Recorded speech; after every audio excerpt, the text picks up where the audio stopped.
Ike Batista organizou uma das maiores fraudes da história do Brasil. Uma fraude essa de 75 bilhões de reais. E antes de eu partir para essa chacina financeira, se você não conhece ainda, meu nome é Lucas Ruiz, sou educador financeiro. Tenho esse canal no YouTube, Invest10, também tem um Instagram, @Invest10, aproveita e já me segue lá também. Em 2008, o Ike Batista lançava sua petroleira OGX na Bolsa de Valores. Petroleira essa que tinha a promessa de se tornar a maior petroleira do mundo, a maior produtora de petróleo do mundo, ultrapassando a Petrobras e supostamente tendo reserva de petróleo de 10 bilhões de barris. Primeiro, antes de você sair chamando todo mundo de burro, e antes de você entender muito bem como é que foi essa história toda de fraude, vamos entender antes o contexto do mercado, tá? Na época, o mercado estava prestes a entrar na crise de 2008, e em períodos que antecedem a grande crise, em períodos que antecedem justamente ali ao gatilho da crise, normalmente existe um otimismo muito grande entre os investidores. Na época, o mundo, alguns meses depois, iria entrar na crise de 2008, que foi uma crise financeira gigantesca que assolou o mundo todo. Mas antes disso, os americanos, os estrangeiros, estavam muito presentes na bolsa daqui. Mas desde 2008 eles não voltaram praticamente. Se você for ver assim, a presença estrangeira no Brasil é muito menor, né, 2008 para cá. E na época eles tinham um otimismo muito grande no geral com investimentos, porque principalmente fazia muito tempo que não havia uma crise. Havia um otimismo geral com o Brasil, naquela época lá do BRICS, né, dos países emergentes, do otimismo todo com o Brasil. Também existia um otimismo muito grande com o próprio petróleo, com o próprio setor de petróleo, porque na época o barril de petróleo estava cotado a 100 dólares, hoje em dia está a 70, né, e passou muitos anos aí por volta de 40, 50, só esse ano começou a subir mesmo, né, mas passou muito tempo bem abaixo disso. Então na época o preço do barril de petróleo estava muito alto. Resumindo, o otimismo estava muito grande, e quando tem otimismo muito grande as pessoas ficam um pouco racionais, isso abre espaço justamente para algumas falcatruas, alguns aproveitadores aí lançarem suas empresas na Bolsa de Valores, e foi o que aconteceu nesse caso. Foi nesse contexto aí que surgiram muitas empresas entrando na Bolsa de Valores. 2008 foi um dos anos que teve mais IPOs, mais entradas de empresas na Bolsa na história do Brasil. Uma dessas empresas foi justamente a empresa do Ike Batista, principalmente por quê? Porque tem muito estrangeiro na Bolsa na época. E na época o Ike Batista conseguiu levantar no IPO da OGX 6 bilhões de reais. Detalhe, tá? Na época, a OGX não produzia uma gota de petróleo ainda. A OGX conseguiu levantar 6 bilhões de reais de investidores na Bolsa de Valores sem produzir nada, ainda em estágio pré-operacional, só com a promessa de produzir. 63% dos investidores que entraram no IPO da OGX eram estrangeiros, só para você ter uma ideia aí do quão otimista estava o estrangeiro com o Brasil. Hoje em dia não tem nada disso, tanto que o dólar na época estava muito mais baixo. Mas aí você pode se perguntar, e na verdade você deve se perguntar, como é que o Ike Batista enganou tanta gente? Como é que o Ike Batista enganou tanto investidor aqui nacional e tanto investidor estrangeiro também? Bem, primeiro, foi uma mistura desse clima de otimismo muito exagerado também com a figura do Ike, que era muito forte. Para quem não sabe, o Ike Batista ele foi vendedor de apólices de seguro por muitos anos, ele era um vendedor nato. Então assim, ele tinha uma imagem muito carismática, sabia vender seu peixe, e tem uma imagem muito grande de empreendedor brasileiro, né? Ele era um empreendedor brasileiro, o cara que sabia fazer dar certo, o que ia fazer dar certo.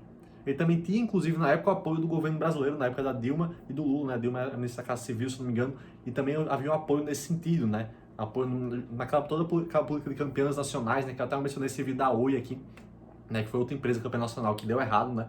Oi, JBS, OGX também. Então, assim, naquela política de campeãs nacionais, o governo também ali endossou essa empresa do Ike Batista. Então, assim, tudo isso contribuiu para que ele conseguisse vender essa empresa no estágio pré-operacional, sem receita, sem lucro, sem nada, e levantar 6 bilhões de reais sem nada disso. A empresa entrou na bolsa, principalmente com investidores estrangeiros. Com o dinheiro desse IPO, ela conseguiu comprar alguns campos de petróleo, algum direito de exploração de alguns campos. Também contratou muitos ex-funcionários da Petrobras. Lembre que a intenção da AGX era se tornar a maior petroleira do Brasil, ultrapassando a Petrobras e futuramente do mundo. O Ike Batista, inclusive, chegou a declarar que a OGX tinha 1 trilhão de reais em valor de petróleo ali nos campos dela. Então toda essa promessa, toda essa ação de contratar funcionários da Petrobras, acabou que assim começou a movimentar cada vez mais o mercado. O Ike Batista ele soltava muitas notas, muitos comunicados, né, muitas assim, vezes exagerando algumas conquistas, sabe, da empresa, sai muitas vezes soltando fatos desnecessários somente para o preço das ações subirem. Não sei se você lembrou de alguém também, tá?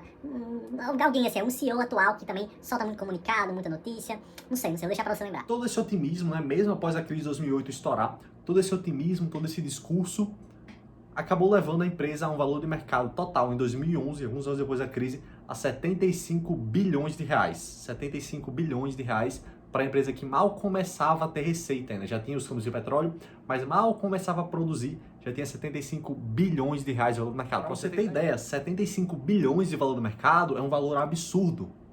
Tá? Na época, ela se tornou a 8ª maior empresa da Bolsa Brasileira.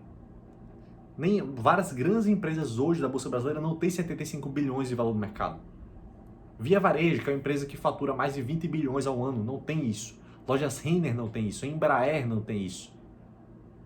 Banco Inter, Nubank não tem isso. E a empresa no estágio pré-operacional já tem 75 bilhões de mercado. Isso no auge dela em 2011. Tornando ela a 8ª maior empresa brasileira e tornando o Eike Batista o 8º homem mais rico do mundo. Isso eu tenho certeza que você lembra, tá? Que na época saiu muitos jornais isso, né? Eu lembro quando eu era criança, nessa época, eu lembro perfeitamente que o Eike, assim, ele tinha essa imagem de grande empresário, né? E assim, nossa, as pessoas se orgulhavam dele ser um homem, de ter um homem brasileiro na lista dos mais ricos do mundo e tal. E assim, se especulava até que ele poderia se tornar o mais rico do mundo, quando na verdade tinha um passado muito sombrio aí por trás. O caldo começou a azedar aí. A empresa, ela tinha declarado que ela tinha 10 bilhões de barris de petróleo ali na sua reserva, né? Bem, de fato, na verdade, alguns relatórios de bancos ingleses demonstraram que ela tinha, na verdade, somente 100 milhões de barris de petróleo de reserva. Pior ainda, os campos de petróleo dela atuais estavam produzindo metade do que se esperava.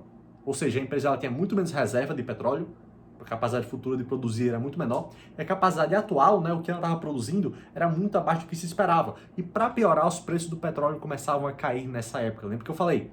Eles chegaram a cair, passaram muitos anos aí por falta de 50 dólares o barril. Eles começaram a declinar nessa época. Então tudo começou a piorar cada vez mais pro Eike. Nesse dia desse relatório do banco inglês, as ações da OGX caíram 25%. O Eike, ele caiu em um só dia, de 8º homem mais rico do mundo para o 42º. Depois se descobriu que o Eike sabia de tudo. Ele sabia que a empresa não tinha 10 bilhões de barris de petróleo, ele sabia que a empresa não ia conseguir alcançar as metas de produção dela, ele sabia que a empresa não ia conseguir ultrapassar a Petrobras, ainda assim, ele continuou mentindo na mídia, continuou soltando esses comunicados, exagerando o potencial da empresa, ele continuou manipulando o mercado. Isso fica ainda pior, porque enquanto ele manipulava o mercado para as ações subirem, ele vendia suas próprias ações. Ele vendia suas ações que valiam muito pouco, na prática, né? Na prática a empresa valia muito pouco, mas ele superestimava esse valor e vendia suas ações a um preço caro, quando na verdade elas não valiam nada. Aí você acha que não pode piorar, né? Você acha que assim, pô, o cara já manipulou o mercado, já cometeu insider trading, você começa a pensar, não tem como. Esse cara não tem como ter escapado dessa. Pois é. Na verdade, ele fez ainda pior. Ele anunciou que iria fazer um aporte bilionário na empresa, para que a empresa conseguisse se desenvolver, conseguisse sobreviver. No final, ele não fez aporte nenhum. Mas quando ele anunciou isso, as ações obviamente dispararam. E quando dispararam, adivinha o que ele fez? Ele vendeu mais ações dele. Ele mentiu, falando que ia fazer um aporte e investir mais na empresa. Quando as ações subiram, ele vendeu, fez o contrário, ele vendeu suas ações. Depois desmentiu tudo, falou que era mentira, que ele não ia fazer aporte nenhum, que ele nunca tinha dito isso. Então, na prática, ele cometeu aí sua segunda manipulação do mercado, seu segundo insider trading também. No final, tudo foi descoberto, já havia sido descoberto que a empresa não valia nada, mas depois foi descoberto que o Eike sabia de tudo. O Eike foi processado, foi preso, não só por causa disso, mas também por causa da Operação Lava Jato, mas ele foi preso por causa disso também. E, além disso, foi uma tempestade perfeita para a OGX. Por quê?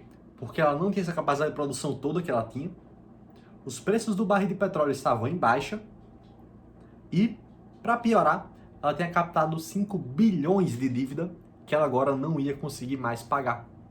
O que aconteceu? A empresa entrou em recuperação judicial, basicamente entrou em processo pré-falência. Ela vai tentar recuperar o valor de alguns ativos para ver se consegue pagar essas dívidas. As ações da empresa caíram 99%, foi uma das maiores destruições de patrimônio da história da Bolsa de Valores. As ações caíram 99%. Já adiantando que a empresa sobreviveu, hoje ela tem um novo nome, né? Ela trocou de nome, trocou de dono, já não é mais do Eike, agora é Domo Energia, o nome dela. E ela ainda está na bolsa cotada a, eu deixei aqui até para vocês verem, 0,89 centavos. A empresa que já chegou a ter 75 bilhões de valor do mercado, hoje tem 275 milhões. 75 bilhões para 275 milhões de valor do mercado. Uma destruição imensa de patrimônio aí. E detalhe, tá? Vocês lembram daquela historinha do Ike lá no começo? Falando que a empresa ia ultrapassar a produção da Petrobras em barris de petróleo, ia se tornar a maior empresa brasileira.